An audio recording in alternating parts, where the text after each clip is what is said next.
Welcome to this Zentangle Quickie. My name is Heather Hartwick Gladden. I'm a certified Zentangle teacher. And today we're going to take a look at the Tangle Vega from Zentangle. Now this is a neat border or line tangle. Let's see, I think I'm going to do it diagonal just like I did here on the step out. Oh, you know what? I'm a little too close, aren't I? All right, there we go. All right, so, of course, you know, it doesn't have to be straight. I'm going to try to do mine just a little bit wiggly. Okay. Then, and this is funny, it's like I found this to be the trickiest part. We're going to ultimately make sets of two lines that will make like a crisscross around this. And for whatever reason, my lines were kind of more going straight. So if you have the same problem, what I'm finding is if I angle my tile the right direction, just for my brain apparently, and well okay. Then it seems to help. The other thing that helps, well, I don't know if I want to say helps, as an added touch, that sounds better, is maybe putting a little curve at the end, the beginning and the end of each line. Well, that's interesting. And then two, you know what? Whatever happens, happens, and we just go with it. One thing that I would recommend, like this, is like, okay, that went a little far out. So then what I do is when I'm doing the aura of that line, then I come in. For the most part. Should have done it here. So, all right, and then I'm going off, and let's see. I'll probably put one here. Some of these are making a little bit too much of a curve. Okay. So if you're looking at it this way, you know, this is one part of what will look like an X. Then from there, we're going to go the other direction and utilizing the Halabow technique. And if you don't know what that is, Halabow is a tangle. And I do have a video of it on the channel. You can look that up. But it's essentially the art of drawing behind. So what I'm going to do is from here. And so, I was looking at this at the step out from Zentangle, being that this is a Zentangle original. It wasn't meeting. It's like starting up at the top. It was connected, but not necessarily at the bottom. Okay. I am sure there is no harm whatsoever if you ended up. You know, having them connect at the bottom or have them close enough together. That's where my challenge is at the moment, not having them close enough together. But that's okay.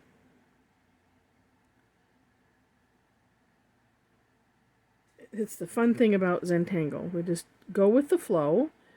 And then also with that, you know, there's never going to be any two that are exactly alike. All right, oh, and then over here, I'm going to guess that I would have one coming from about here. And the other, well, no, let's do this side. Okay. After this, we're going to aura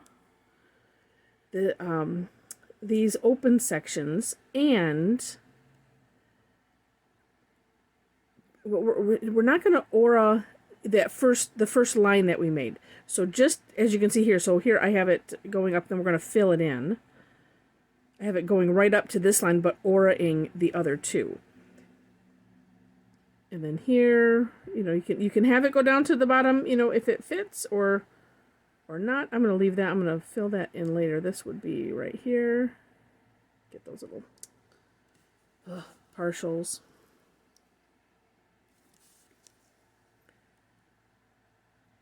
One thing you could do, if you wish, is just going through an auraing first, and then come back and fill in if you like. I'm kind of doing half and half because I'm going to come back with a thicker pen and do those larger ones, but I like to do the auraing with the fine, you know, the fine line. I'm using, by the way, I'm using an, oh my gosh, that's close. Sorry, an 01 micron. And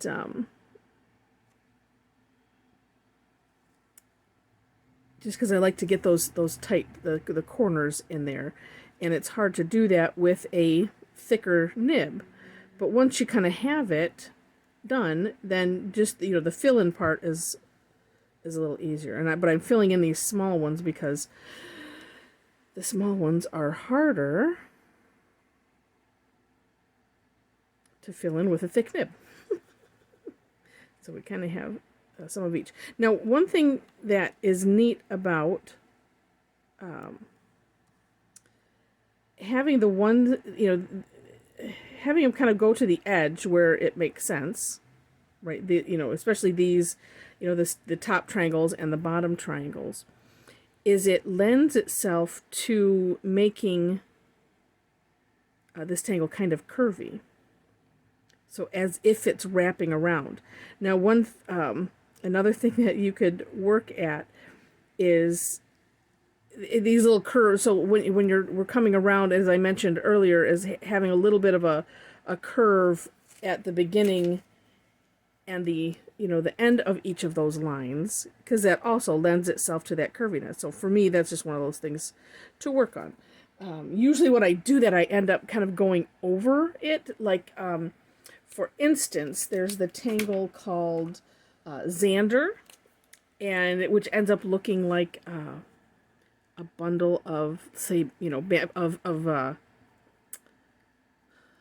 bundle of small sticks,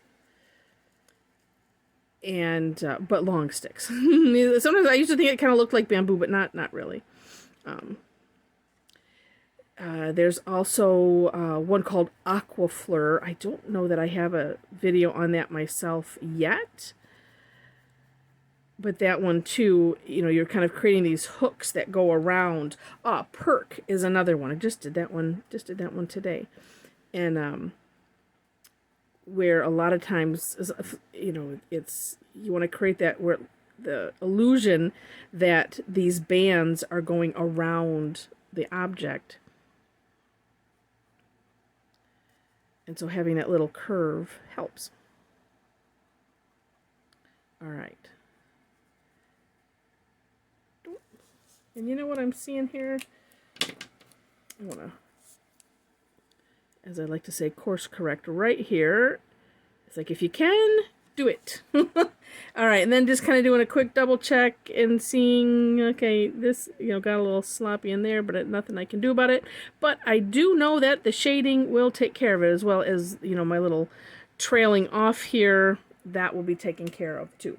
Now, for shading, of course, there's, you know, well, I don't know if there's necessarily a bunch of ways you could do it. You could leave it as it is. You could do, you know, add some graphite on the outside, and that would make a different effect.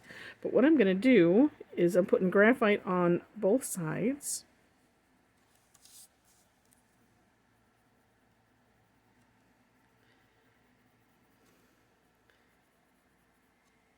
And then we will use the tortillon. Okay. And I'm going to just do some small movement. I don't want it to go too far. We want to keep some of the original tile color, as I like to say, in there. But you can see right now how that just made this side curve. And this side, while there's some graphite on there, it's still a little straight looking.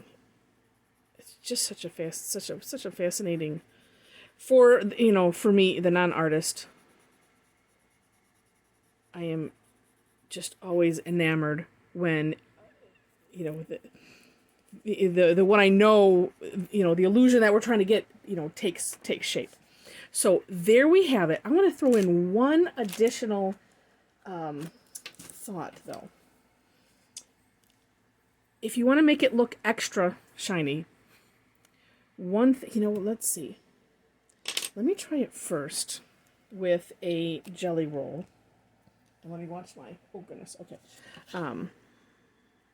Just make sure it's working. Okay. Two ways you could do this. One way, and then I think I could go over it if I want to, is down the center, And this might not have as great of an effect as using the pen, or I mean as the chalk pencil. And you kind of do this back and forth motion, although be careful because these the gel pens generally go on wet because it's like a gel. And you kind of have to let them dry. And sometimes it's worthwhile to just let it sit, let it soak in, or let all of it dry beforehand. But that you know what? That's looking okay. The other thing we could do, and I'm just gonna dry quick. Another thing that you could do, I'm just gonna go over it, is if you wanted to, if all you have is say a charcoal pencil. So this makes it a little bit wider. It could also, oh, see, that's interesting. It could also, I mean, you could spread it out a little bit with the tortillon, if you like to. But it's just kind of interesting how, you know, having a line. Let's see what happens if I just going to run with that just a little bit. Sometimes it ends up looking a little bit, you know, messy when it's going over the white, but it does add to the illusion of a shine. So just something else that you could try if you want to. And that's all I have for you on this. So in the description section, you will find my step out, and I'm going to check in on the Zentangle blogs and see if they had ever published anything on this one. Sometimes they don't. Sometimes they leave some of these tangles for us CZTs to have a little extra fun with. But also ways to connect with me are in that description section if you are interested in checking out some online classes. I do a combination of, I do some free and I do some paid. Actually, I do more free than I do paid. But information is on my website. Just find the classes link. And, oh, we also have a nice Facebook group. That link is on there. If you liked the video, would love to have a thumbs up. And also, if you liked it enough to see more, I do post at least once a day, just so you know. I'm doing these quickies at least once a day. And would love to have you be a subscriber to the channel. If you decide to do that, also hit the notification bell that's next to the subscribe button, so that way you can decide how you want to be notified, if you want to be notified at all. So, again, thank you so much for watching, and I wish you happy tangling.